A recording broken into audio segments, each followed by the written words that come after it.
The Open Mic Broadcast Network would like to take this time to recognize its sponsors and underwriters: Attorney Lee Van Richardson, Brazos Valley Schools Credit Union, Prairie View Athletic Club, Temple of Refuge Ministries, Reflections Paint and Body Shop, Helping Hands Lawn Service, Diva Skin Conditioner, Purple Drip Daiquiri and Grill. For more information on how you can become an underwriter or a sponsor here at the Open Mic Broadcast Network, our number to call is 832-213-8824. Serving the community through faith and athletics. The Open Mic Broadcast Network, Prairie View, Texas. This is Rob Butler. I'm going to start this podcast with a question. Would you buy merchandise from local sports powerhouses? A couple things I'd like to discuss today, and I'd be remiss if I didn't mention something about name, image, and likeness. Matt Fay is a sports reporter for the Beaumont Enterprise and the beat writer for Lamar Athletics. He recently came out with an article that basically sums up name, image, and likeness, and we'll discuss the main points. With college athletes now allowed to profit from their name, image, and likeness, local players are starting to take advantage, while Lamar University is getting proactive to prepare its athletes. The NCAA's Board of Directors decided last week to end its rule prohibiting players from selling the rights to their name, image, and likeness.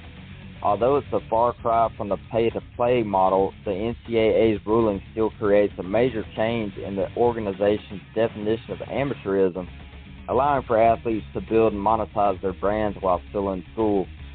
As athletes now start to do just that, schools like Lamar are quickly working to adjust in their compliance departments. Athletic Director Marco Bourne said he's supportive of the change, which seems long overdue. The new rules allow athletes to profit in a variety of different ways, including their social media accounts, signing autographs, teaching at camps, starting their own business, and participating in advertising campaigns. Athletes can sign with agents or representatives to assist in the search for endorsements. Restrictions will vary based on state law. On its face, the new rules seem to mostly benefit athletes from large brand-name schools. University of Miami quarterback Derek King, who previously played at Houston, has already signed 3 deals netting him roughly $20,000 in total. Auburn quarterback Bo Nix announced an endorsement with Milo's Sweet Tea shortly after the new rule went into effect. Locally, Four Nations Groves graduate Rashawn Johnson, a running back at Texas, said he's open to new business opportunities. Johnson plans to further his brand by creating Rojo Apparel, although he quickly found out that he won't be able to use Texas' trademark burnt orange. West Orange Stark senior offensive lineman Demetrius Hunter, who is committed to OU, also has plans to create an apparel brand. At Lamar, Bourne thinks there could very well be opportunities for the Cardinals athletes. That's why the school is being proactive to help players through the process. Lamar has partnered with the Influencer app, giving every Cardinal athlete a helping hand in benefiting from their name, image, and likeness. The app allows athletes to submit partnerships, pay taxes, and start an LLC, that's a limited liability company. The school is also offering life skills and financial literacy classes for its athletes. Sam Houston has already had multiple football players sign deals with Barstool Sports. The Bearcats are coming off an FCS National Championship this spring. Bourne expects Lamar athletes to profit most from their social media or small business opportunities in the area. Bigger deals could certainly come, and Bourne thinks Lamar's athletes will be ready if it's right for them. The new rule could be just the start of college athletes profiting from their talents on and off the playing surface. The NCAA Board of Directors hopes Congress will help create a more uniform national law to help athletes benefit. Members of Congress have proposed multiple bills in the last 2 years aimed to reform college sports, but nothing has stuck. Some of those bills have included giving athletes additional medical benefits and the right to collectively bargain. Reach more potential customers through our sports radio package by dialing 832-213-8824. Now, in the coming weeks, I'll be discussing the Texas teams in both the Southland and the WAC in greater detail, but today I want to talk about Sam Houston and why their success is so vital to the WAC's plans of becoming FBS later this decade. I really feel like the opportunity to play at the FBS level is the driving force behind this new WAC football league. If any of the Texas Four had wanted to stay at the FCS level, they would have never left the Southland. So for WAC football fans, I'll say this, just be patient. This is probably a 7 to 8 year process. It's important to build the brand at the FCS level. Make the new WAC one of the top conferences in the FCS, maybe the most powerful one. We need like 3 to 4 teams consistently ranked in the top 25 every year. And it certainly would help if the Sam Houston Bearcats built a dynasty like what North Dakota State has done this past decade. Now, for the first time in the 42-year history of the classification, the FCS national champion hails from the state of Texas. Sam Houston captured the first NCAA national championship in program history with a 23-21 win over number 1 overall seed South Dakota State in the national championship game thanks to the throw by Eric Schmidt. It was the first Division I national championship in the state of Texas since Vince Young's run to the end zone in 2006 and the first of any kind since Mary Hardin Baylor took home the top prize in Division III in 2018. With it, the state of Texas has now won a national championship in every classification of college football. Sam Houston coach Casey Keeler rebuilt his entire program structure after losing by a combined 120-20 against James Madison and North Dakota State in 2016 and 2017. The decision led to a pair of underwhelming seasons, but finally paid off in the biggest way imaginable. But for all the excitement, Sam Houston has an unprecedented task. The Bearcats have just 109 days to enjoy their national championship trophy before they travel to Flagstaff, Arizona to face off against Northern Arizona and begin their national title defense. And if that wasn't enough, the Bearcats have to do it in a new conference, the WAC.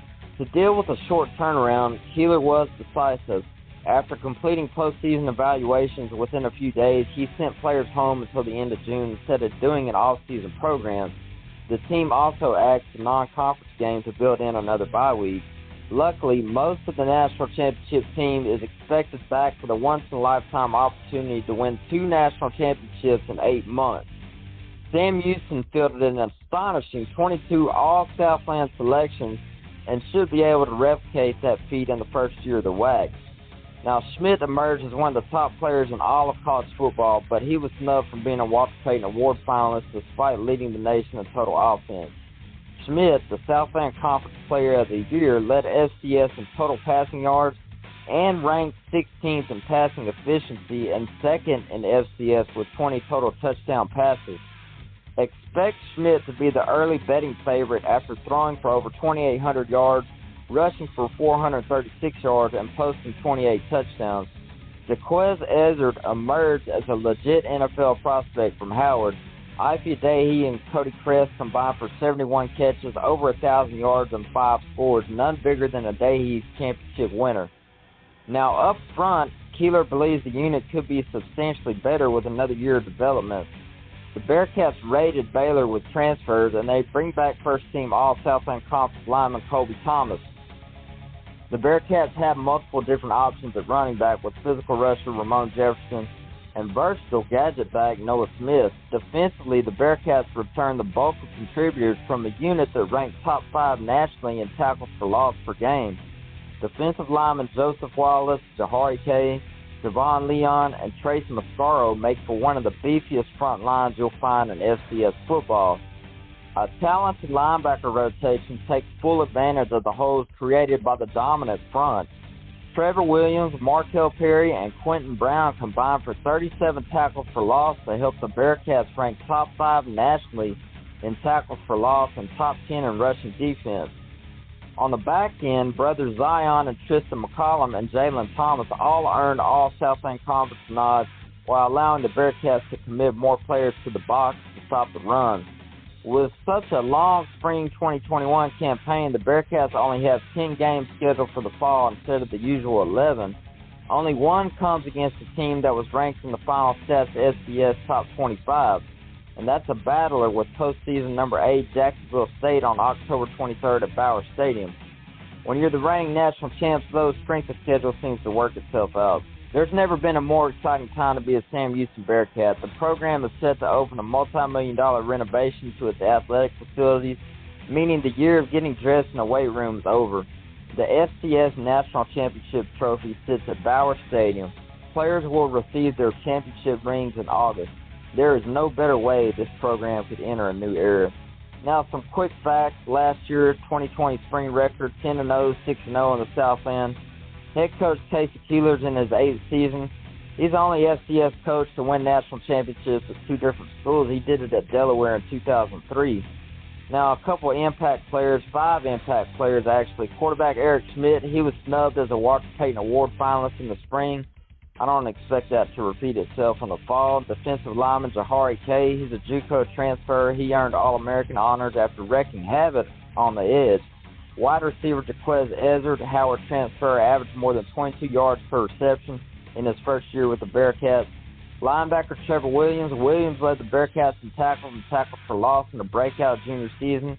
And running back Ramon Jefferson, the main transfer, averaged 6 yards per carry and more than 75 yards per game as part of a loaded backfield. And that's Rob Butler, Open Mic Broadcast Network. You want answers? I think I'm entitled. You want answers? I want the truth! You can't handle the truth! I have a greater responsibility than you can possibly fathom. You want me on this wall. You need me on that wall. Listen to the Mike Prince Show, weekdays on the Open Mic Broadcast Network.